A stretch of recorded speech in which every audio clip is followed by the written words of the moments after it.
ಆತ್ಮೀಯ ಬಂಧುಗಳೇ, ಶ್ರೀಮದ್ ಭಗವದ್ಗೀತೆ ತತ್ವ ವಿವೇಚನೆ ಟೀಕಾ ಅಧ್ಯಾಯ 3 ಕರ್ಮಯೋಗ. ಇದರಿಂದ ಇವತ್ತು 25ನೇ ಶ್ಲೋಕವನ್ನು ತಿಳ್ಕೊಳ್ಳೋಣ. ಶ್ಲೋಕ 25. ಸಕ್ತಾಃ ಕರ್ಮಣ್ಯ ವಿದ್ವಾಂಸಃ ಯಥಾ ಕುರ್ವಂತಿ ಭಾರತ ಕುರ್ಯಾದ್ ವಿದ್ವಾಂಸ್ ತಥಾ ಸಕ್ತಃ ಚಿಕೀರ್ಷುರ್ ಲೋಕಸಂಗ್ರಹಂ. ಅನುವಾದ: ಹೇ ಭಾರತ, ಕರ್ಮದಲ್ಲಿ ಆಸಕ್ತರಾದ ಅಜ್ಞಾನಿ ಜನರು ಯಾವ ಪ್ರಕಾರ ಕರ್ಮವನ್ನು ಮಾಡುತ್ತಾರೋ, ಆಸಕ್ತಿರಹಿತನಾದ ವಿದ್ವಾಂಸನೂ ಕೂಡ ಲೋಕ ಸಂಗ್ರಹವನ್ನು ಮಾಡಲಿಚ್ಛಿಸುತ್ತಾ ಅದೇ ಪ್ರಕಾರ ಕರ್ಮವನ್ನು ಮಾಡಲಿ. ಇದು ಶ್ಲೋಕ ಮತ್ತು ಅದರ ಅನುವಾದ. ಈಗ ಇದನ್ನು ಅರ್ಥ ಮಾಡ್ಕೊಳ್ಳೋದಕ್ಕೆ ಪ್ರಯತ್ನ ಮಾಡೋಣ.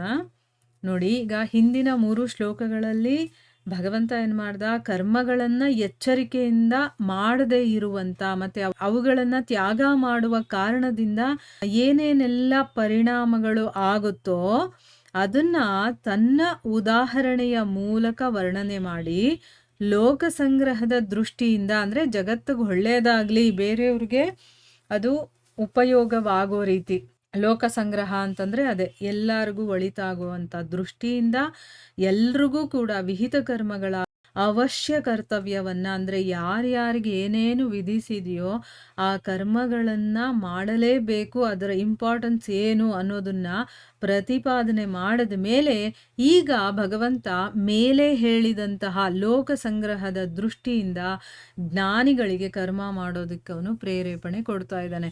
ಈಗ ಯಾರು ಮಾಡೋದಿಲ್ವೋ ಅವ್ರಿಗೆ ಮಾಡಬೇಕು ಅಂತ ಹೇಳಿ, ಮತ್ತು ಯಾರಿಗೆ ಆಸೆಗಳು ಆಕಾಂಕ್ಷೆಗಳು ಏನೂ ಇರೋದಿಲ್ಲ, ಜ್ಞಾನಿಗಳಾಗಿರ್ತಾರಲ್ಲ ಅಂಥವರು ಕೂಡ ಕೆಲಸಗಳನ್ನು ಮಾಡಲೇಬೇಕು ಅಂತಂದ್ಬಿಟ್ಟು ಇಲ್ಲ ಅವರಿಗೆ ಒಂದು ಪ್ರೇರೇಪಣೆ ಕೊಡೋದಕ್ಕೋಸ್ಕರ ಈಗ ಮಾತಾಡ್ತಾನೆ. ನೋಡಿ, ಈಗ ಇದರಿಂದ ನಮ್ಗೆ ಏನು ಅರ್ಥ ಆಗುತ್ತೆ ಅಂತಂದರೆ, ನಮಗೆ ಆಸೆ ಇರಲಿ ಆಸೆ ಇಲ್ಲದೆ ಇರಲಿ, ಯಾವುದೇ ರೀತಿಯಿಂದ ಆದರೂ ಸರಿ ನಾವು ಕೆಲಸವನ್ನು ಮಾಡಬೇಕು. ಈಗ ಯಾರು ಅಜ್ಞಾನಿ ಆಗಿರ್ತಾನೋ ಅವನು ಸಕಾಮಗಳನ್ನು ಇಟ್ಕೊಂಡು ಅವನು ಕೆಲಸ ಮಾಡ್ತಾನೆ.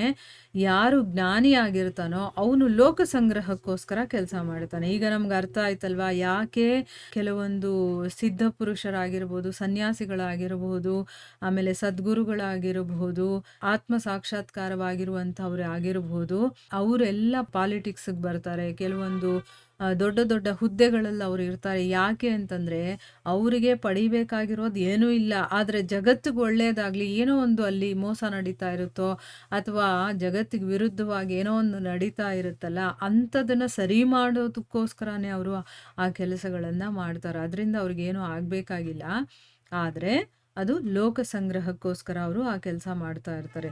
ಅಂದರೆ ಒಬ್ಬ ಮನುಷ್ಯ ಹುಟ್ಟಿದ ಮೇಲೆ ಏನಾದರೂ ಒಂದು ಕೆಲಸ ಮಾಡ್ತಾ ಇರಬೇಕು, ಸುಮ್ಮನೆ ಇರೋದಕ್ಕಂತೂ ಆಗಲ್ಲ. ಆ ರೀತಿ ಸೃಷ್ಟಿ ಮಾಡಿದ್ದಾನೆ ಈ ಜಗತ್ತನ್ನು ಭಗವಂತ, ಆಯಿತಾ.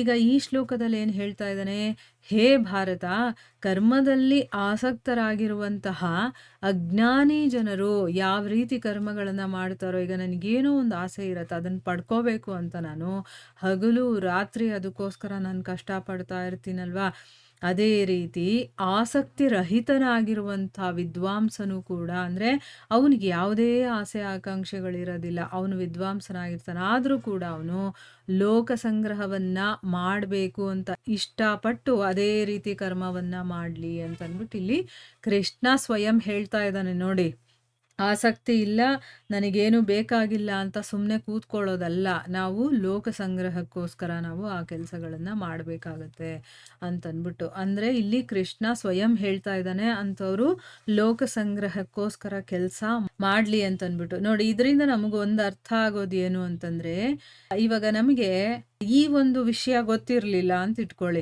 ಅಂದರೆ ಏನು, ಯಾರು ಸಿದ್ಧ ಪುರುಷರು ಇರ್ತಾರೋ ಅವರು ಕೂಡ ಯಾಕೆ ಕೆಲಸಗಳನ್ನು ಮಾಡ್ತಾರೆ, ಅವರು ಯಾಕೆ ಒಂದು ಉನ್ನತ ಪದವಿಯಲ್ಲಿ ಇದ್ಕೊಂಡು ಅವರು ಲೋಕವನ್ನು ಸರಿಯಾಗಿ ನಡೆಸುವಂಥ ಒಂದು ವಿಶೇಷವಾದಂಥ ಕೆಲಸಗಳನ್ನು ಅವ್ರು ಯಾಕೆ ಮಾಡ್ತಾರೆ ಅಂತಂದರೆ, ನಮಗೆ ಇಷ್ಟು ದಿವಸ ಏನು ಅನ್ನಿಸ್ತಾ ಇತ್ತು, ಇವರು ಸನ್ಯಾಸಿ, ಇವರು ಸಾಧು, ಇವ್ರಿಗೆ ಯಾಕಪ್ಪ ಬೇಕು ರಾಜಕೀಯ ಅಂತೆಲ್ಲ ನಾವು ಅಂದ್ಕೊಂಡಿರ್ತೀವಿ. ಆದರೆ ಇಲ್ಲಿ ಕೃಷ್ಣ ಏನು ಹೇಳಿದ್ದಾನೆ, ಅಂಥ ಆಸಕ್ತಿ ಇಲ್ಲದೆ ಇರೋರು ಕೂಡ ಜಗತ್ತಿಗೆ ಒಳ್ಳೆಯದಾಗಬೇಕು ಅನ್ನೋದಕ್ಕೋಸ್ಕರ ಅವರು ಅಂಥ ಕೆಲಸಗಳನ್ನು ಮಾಡಬೇಕು ಅಂತ ಹೇಳಿದಾನಲ್ಲ.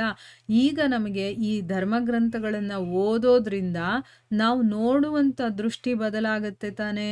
ನಾವಿಷ್ಟೂ ದಿವಸ ನೋಡ್ತಾ ಇದ್ದಿದ್ದು ಹೇಗೆ, ಓ ಇಂಥವ್ರು ಇವ್ರಿಗೂ ಏನೋ ಆಸೆ ಬಂದ್ಬಿಟ್ಟಿದೆ, ಅದಕ್ಕೆ ಅವರು ಈ ಥರ ಕೆಲಸ ಮಾಡ್ತಾ ಇದ್ದಾರೆ ಅಂತ ನಾವು ಯೋಚನೆ ಮಾಡ್ತಾ ಇದ್ವಿ ಅಲ್ವಾ. ಆದರೆ ಈಗ ಭಗವದ್ಗೀತೆಯಲ್ಲಿ ಕೃಷ್ಣ ಹೇಳಿದ್ದನ್ನ ಕೇಳಿದ ಮೇಲೆ, ಅರ್ಥ ಮಾಡ್ಕೊಂಡ್ಮೇಲೆ ನಮ್ಗೆ ಇವಾಗ ಏನನ್ಸತ್ತೆ, ಓ ಇದಕ್ಕೋಸ್ಕರ ಅಂದರೆ ಲೋಕಕ್ಕೆ ಒಳ್ಳೆಯದಾಗಲಿ ಅಂತಂದ್ಬಿಟ್ಟು ಇವ್ರು ಮಾಡ್ತಾ ಇದ್ದಾರೆ ಅಂತ ನಮ್ಮ ಒಂದು ನೋಡುವಂಥ, ಯೋಚನೆ ಮಾಡುವಂಥ ದೃಷ್ಟಿ ಬದಲಾಯಿತೋ ಇಲ್ವೋ. ಆ ಬದಲಾವಣೆಗೋಸ್ಕರನೇ ನಾವು ಭಗವದ್ಗೀತೆಯನ್ನು ಓದಬೇಕು ಅಂತ ಹೇಳೋದು. ಯಾಕಂದರೆ ಭಗವಂತನ ಅಭಿಪ್ರಾಯ ಏನು ಅನ್ನೋದು ನಮಗಲ್ಲಿ ಗೊತ್ತಾಗುತ್ತೆ. ಈಗ ಭಗವಂತನ ಜಗತ್ತು, ಭಗವಂತ ಹೇಗೆ ಇಷ್ಟಪಡ್ತಾನೋ ಹಾಗಿರ್ಬೇಕಾಗಿರೋದು ನಮ್ಮ ಕರ್ತವ್ಯ ಆಗುತ್ತಲ್ವಾ. ಸೊ ಅದಕ್ಕೋಸ್ಕರನೇ ಧರ್ಮಗ್ರಂಥಗಳನ್ನು ಓದ್ತಾ ಇದ್ದಂಗೆ ನಮ್ಮಲ್ಲಿರುವಂತಹ ಬೇಕಾದಷ್ಟು ನೆಗೆಟಿವಿಟಿ ಅನ್ನೋದು, ಅಥವಾ ನೆಗೆಟಿವ್ ಆಗಿ ಯೋಚನೆ ಮಾಡೋದು, ನೆಗೆಟಿವ್ ಆಗಿ ನಾವು ನಡ್ಕೊಳ್ಳೋದಾಗಿರಬಹುದು, ಇದೆಲ್ಲ ಕೂಡ ನಮಗೆ ಚೇಂಜ್ ಆಗ್ತಾ ಹೋಗುತ್ತೆ. ಆಗ ನಾವು ಶುದ್ಧರಾಗ್ತಾ ಹೋಗ್ತೀವಿ, ಮತ್ತು ನೋಡಿದ ಕಡೆ ಎಲ್ಲ ನಮಗೆ ಒಳ್ಳೆಯದೇ ಕಾಣಿಸುತ್ತೆ, ಮತ್ತು ಎಲ್ಲ ಸರಿಯಾಗಿರೋ ಥರನೇ ಕಾಣಿಸುತ್ತೆ.